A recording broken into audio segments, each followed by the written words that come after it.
নমস্কার। এই ইউটিউব চ্যানেলটি আমার প্রথম। আমি নতুন। সবার প্রথমেই আমি বড়দেরকে আমার প্রণাম জানাই, ছোটদেরকে রইল আমার প্রতি ভালোবাসা। বর্তমান সমাজে নারীদের কি কদর বা স্থান তা আমরা প্রত্যেকেই জানি, কম বেশি হলেও।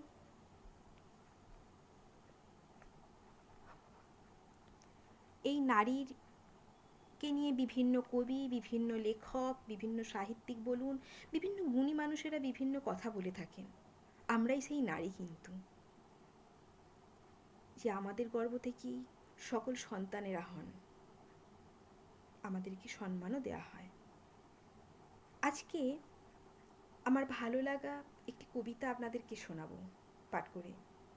শুভ দাশগুপ্তের আমি সেই মেয়ে।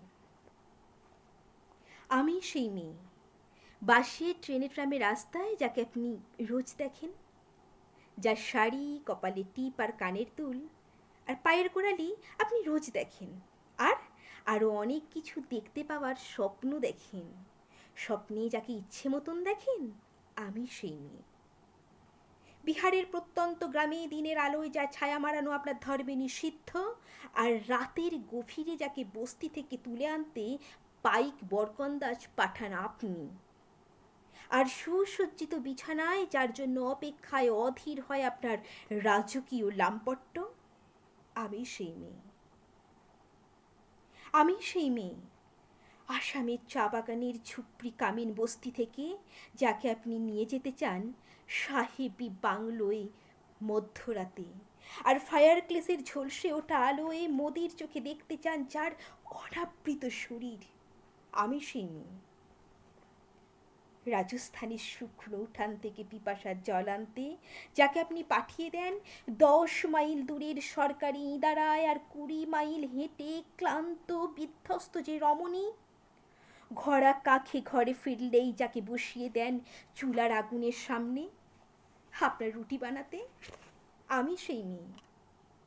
আমি সেই মেয়ে যাকে নিয়ে আপনি মগ্ন হতে চান গঙ্গার ধারে, কিংবা ভিক্টোরিয়ার সবুজে, কিংবা সিনেমা হলের নীল অন্ধকারে, যার চোখে আপনি এঁকে দিতে চান ঝুটো স্বপ্নের কাজল, আর ফুরিয়ে যাওয়া সিগারেটের প্যাকেটের মতো যাকে পথের দুপাশে ছুঁড়ে ফেলে রেখে ফুল সাজানো গাড়ি শুভ বিবাহ সুসম্পন্ন করতে ছুটে যায় শহরের পথে।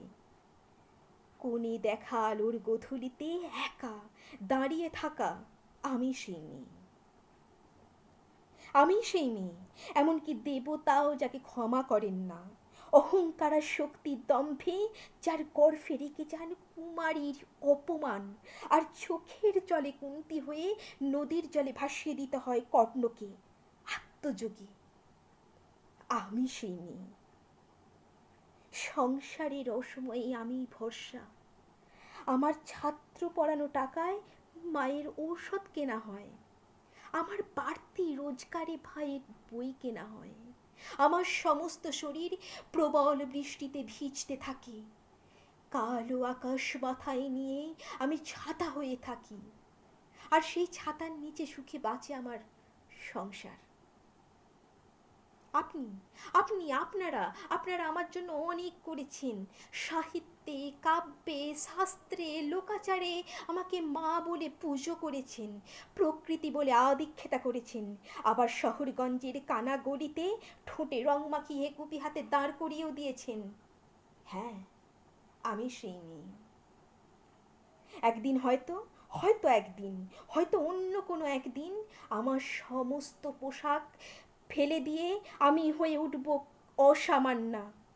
খোলা চুল মেঘের মতো ঢাকবে আমার খোলা পিঠ, দু চোখে জ্বলবে ভীষণ আগুন, কপাল ঠিকরে বেরুবে ভয়ঙ্কর তেজরশ্মি, হাতে ঝলসে উঠবে সেই খড়গ, দু পায়ের নুপুরে বেজে উঠবে রণদ্রুন্ধবী, নৃশংস অট্ট হাসিতে ভরে উঠবে আকাশ, দেবতাও আতঙ্কে স্তব্ধ হয়ে বলতে থাকবেন মা মে পুত্রাং ভাং ঘোরাং মুক্তকে সিং চতুর্ভুজাং কালিকাং দক্ষিণাং মুন্ডুমালা বিভূষিতাং।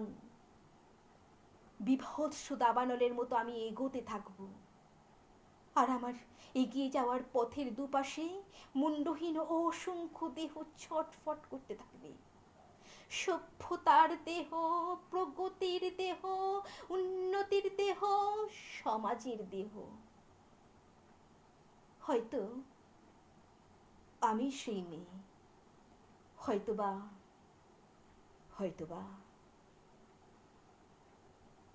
নমস্কার।